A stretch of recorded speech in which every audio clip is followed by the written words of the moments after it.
Good. Hey, welcome back to our episode of I Ching Oracle, the Cosmic Way. And right now we're on Hexagram 15, Modesty, which is Earth over Mountain. The judgment. Modesty creates success. The superior man carries things through. Modesty, the sage informs us, is one of the three fundamental cosmic virtues that all aspects of the cosmic whole are endowed with. The other two virtues are equality and uniqueness. So we've got modesty, uniqueness, and equality being the three essential cosmic virtues. Together, they give each aspect of the cosmos its dignity. It is due to these three basic virtues that a single force is able to rule the function of the cosmos as a whole, the force of mutual attraction of complementary aspects. Another name for this force is love, and that's what Hexagram 8, holding together, was about. When the virtue of modesty is seen in this context, it means that the modest person recognizes the equality and uniqueness of every other aspect of the cosmic whole. It is equivalent to seeing his true place in the whole. He has no need to put himself up or down because any aggrandizement or abnegation of the self fails to take into account the fact that every aspect of the cosmos is endowed with unique possessions. Modesty also means that a person recognizes the uniqueness of his own possessions and the responsibilities toward the cosmic whole connected with them. Modesty is the virtue connected with the person's common sense. Common sense is the consensus of all the senses a person is born with. When none of his senses is blocked, his common sense gives him a sure feeling of what is true and untrue, because it is in harmony with cosmic truth. Common sense is closely connected with a person's inner truth, his memory of what cosmic harmony feels like. Applied to a given situation, we can picture the process as follows. All the senses respond to the situation in accordance with their unique functions.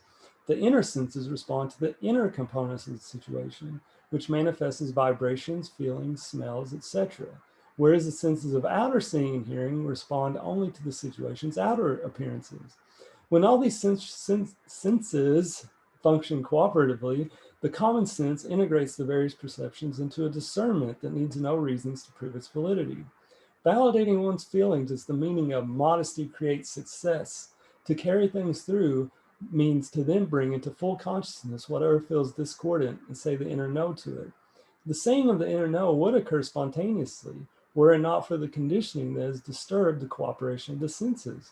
Therefore, in bringing the true self to maturity, learning to say the inner no needs to be recognized as a responsibility that is consistent with one's inner dignity and self-respect. Until the conditioning is undone, saying the inner no needs to be consciously remembered and practiced. When a person is tuned into his feelings, the inner no arises spontaneously and is heard as a firm inner voice. Consciously saying the inner no to another's ego display engages another natural function of a person's common sense as the helper of transformation. It transforms what is disharmonious in the situation. The inner no also has the ability to transform harmful thoughts that attack a person's psyche, thereby protecting him from them. Failure to say the inner no to the ego in another occurs because the ego in oneself has been aroused. Then one falls back on the use of power, either through words or actions, to correct the other.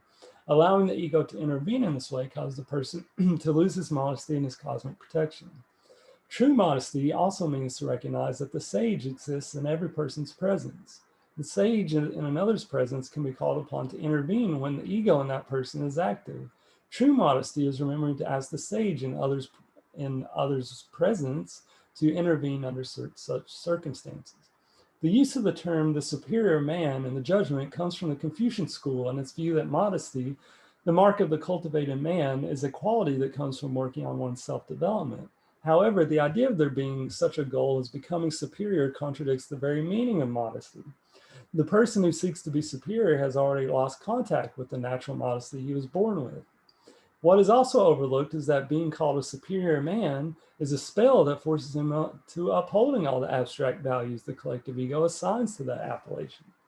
By saying that virtues are not part of our nature and need to be cultivated, the collective ego appropriates a person's natural modesty.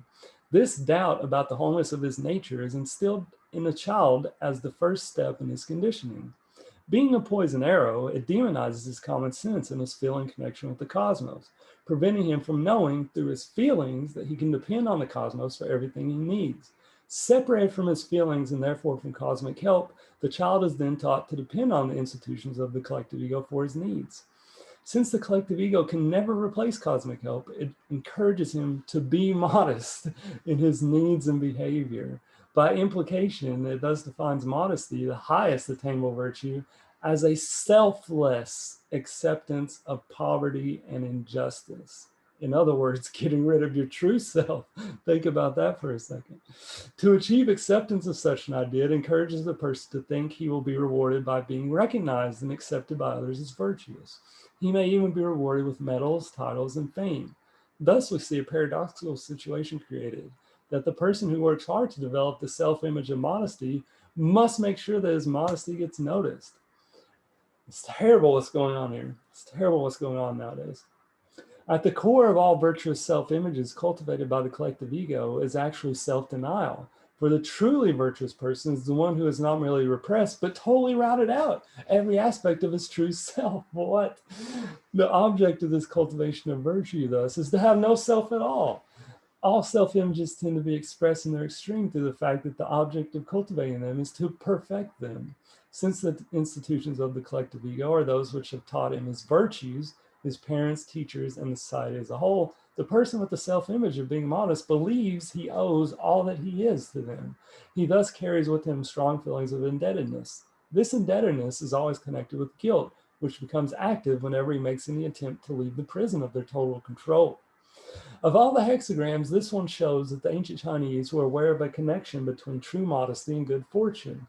They noticed that the person who was not arrogant was helped along by what they called heaven. What they were observing was the cosmic help and protection that are enjoyed by every person who lives by his natural modesty. But it seems to have occurred to only a few, such as Lao Tzu, that modesty is a virtue every person possesses as part of his natural makeup. True modesty is the absence of any self-image. Carrying things through to completion also means stepping out of the collective ego system of opposites, in particular the hero and anti-hero / rebel models. By setting up the ideal of the self-sacrificing hero, a person is led to sacrifice his true self to the collective ego's values. Or if he discovers that he cannot mold himself into the image of the hero, he may turn to admire the anti-hero or rebel who renounces the system. What he does not see is that the anti-hero is as essential to the dichotomous system of the collective ego as the dragon is to the dragon slayer. For it is in the nature of the collective ego to embrace the opposing elements that are essential to its system.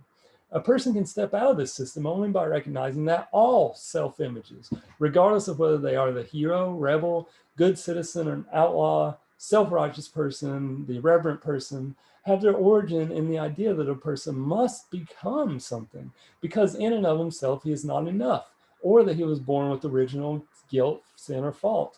What we do not notice is that in all striving to become something, we are actually striving to overcome a supposed fault that has been attributed to our nature.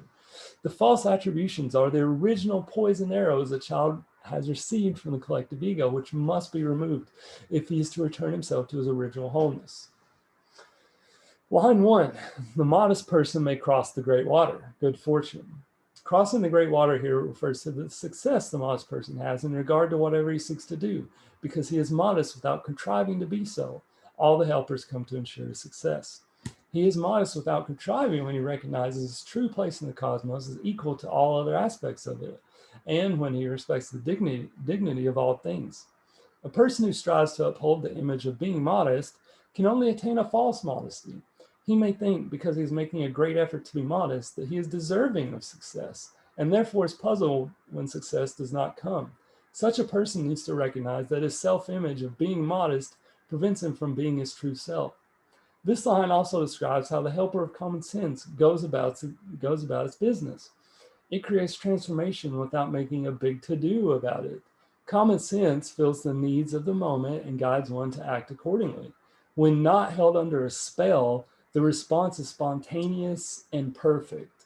When one or another of the senses have been damaged and the person's having devalued it, this spontaneity is locked up. When it is locked up, the person will follow conventional advice, and what he does creates a fate. The sense that is most often blocked is the inner sense of smell. This happens when a person has accepted the poison arrow that as animal nature is the source of evil. Other poison arrows are put on certain senses by the idea that a person is divided into mind and body, or when a person adopts self-denial as a virtue, or when he equates being modest with poverty. Such virtuous self-images actually put poison arrows on him, locking out the ability of his helpers to come to his aid. The cosmos does not think poor. It gives abundantly to those who do not cultivate self-images of any kind. Line 2, modesty that comes to expression. Being firmly correct brings good fortune. In its cosmic meaning, modesty comes to expression when a person listens to his common sense. His common sense tells him when a thing or situation is cosmically incorrect or untrue. When uninhibited by poison arrows, he shouts out the inner no. Thus, modesty means being inwardly firm and correct by consciously affirming such inner no's and allowing transformation to take place. By making this inner effort, a person's modesty acts as an invisible shield, protecting him from harm. This is the good fortune mentioned. By contrast, the collective ego holds up modesty as a virtue suited to the masses, but this definition of modesty tells the individual that he is not qualified to question what authorities tell him. In this way, the collective ego ensures that it can continue to parade its wrong values without opposition. Well, those days are over.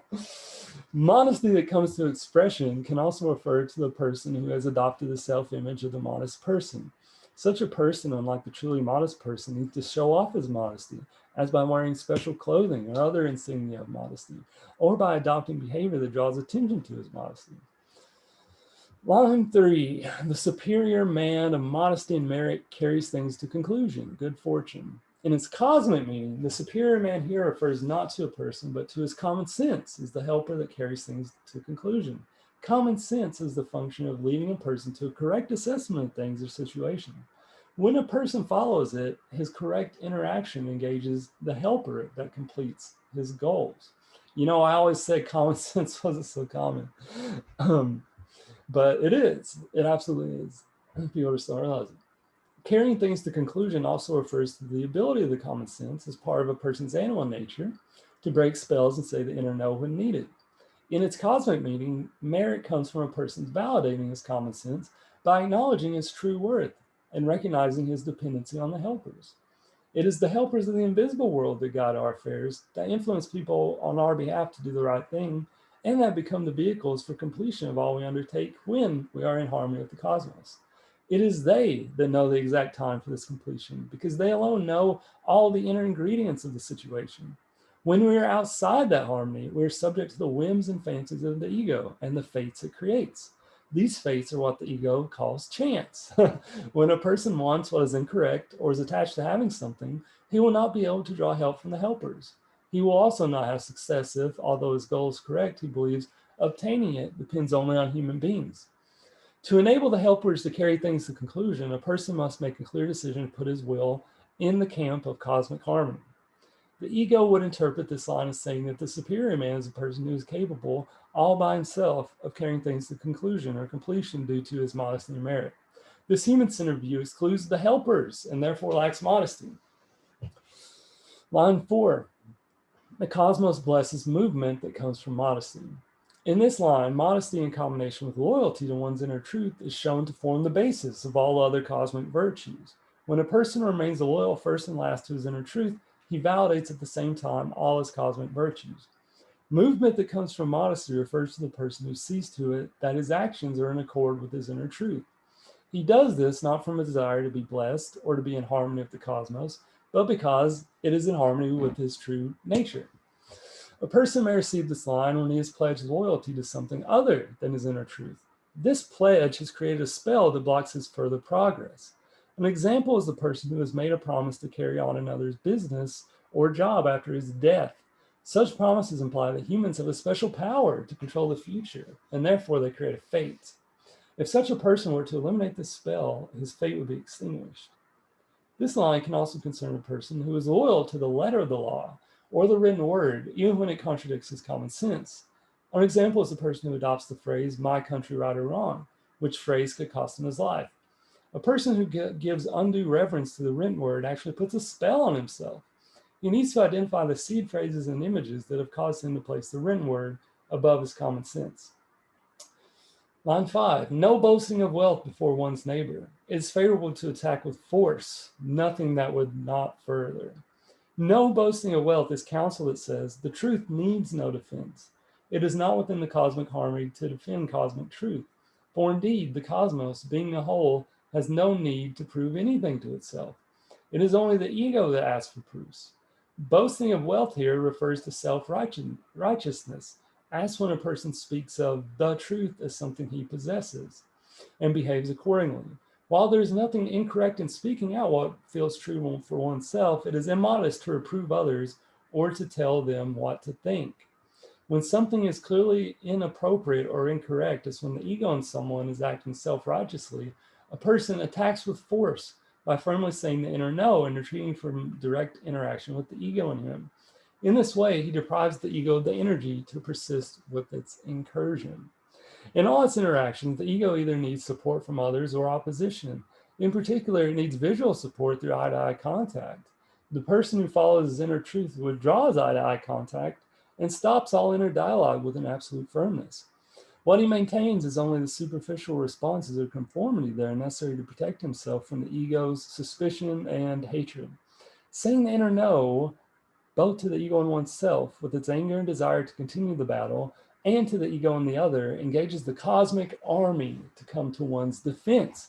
Only when a person gives up defending himself can the cosmos come to his defense. This line shows how a person's natural modesty is his shield and his defense. Boasting of wealth can also refer to the person who displays the brilliance of his ability to argue. In this case, he attributes his wealth to his mind rather than to his common sense. The person who follows his inner truth needs no reasons to explain or defend his behavior. He does a thing on the ground that it feels right. When others demand that he explain himself with reasons, he can best retain his modesty by saying that for him, the matter either feels right or it does not, and that he prefers to follow his feelings. No one can argue with that. Boasting in any form creates a fate because it violates the cosmic principle of modesty. That which is put up by humans as high, great, important and as indestructible, unsinkable, or unconquerable will with certainty be brought down. The person receiving this line may be experiencing a fate due to his boasting or to his identifying with a high goal. His fate can be ended by correcting his attitude. Boasting can also refer to the person who, because he has done all the right things, considers himself as virtuous. Such a self-satisfied attitude is immodest because it lacks the conscientious self-reflection that is implicit in modesty. Such a person needs to free himself from the self-image of being virtuous. Line 6, modesty that comes to expression. It is favorable to set armies marching to chastise one's own city and one's country. Modesty is not something a person can try to have or that can be developed. It is the result of ridding himself of the self-images and spells that prevent him from being who he truly is. Modesty is freedom from all pretense and from presumptions that a person has rights over anything. Returning to his natural modesty is the inner effort referred to by the metaphor of chastising one's own city and setting armies marching. The armies are the cosmic armies of helpers that are engaged when a person frees himself from spells and self-images. This line can also refer to a person who believes that modesty means self-denial and acceptance of incorrect treatment brought by others. While this definition of modesty serves the purposes of the collective ego, it denies a person's true nature and his dignity. Practicing self-denial only leads to being denied the generous gifts of the cosmos and to ill treatment from others. The truly modest person stands up for his self-worth. Sometimes this requires both an outer and the inner no. It is a no, I do not accept being treated incorrectly, or no, I do not accept being poor, or I do not accept fate as inevitable. Chastising one's own city means saying the inner no to the ego in oneself, while one's country is a metaphor for saying the inner no to the collective ego. Saying the inner no to what is cosmically incorrect engages the cosmic army of helpers to free oneself from harmful assaults by the ego. Wow. Modesty. Fantastic. All right, guys, thank you so much for watching. Make sure and like and subscribe so you get a notification as soon as I upload the next episode. And I hope you guys have a great day. See you next time.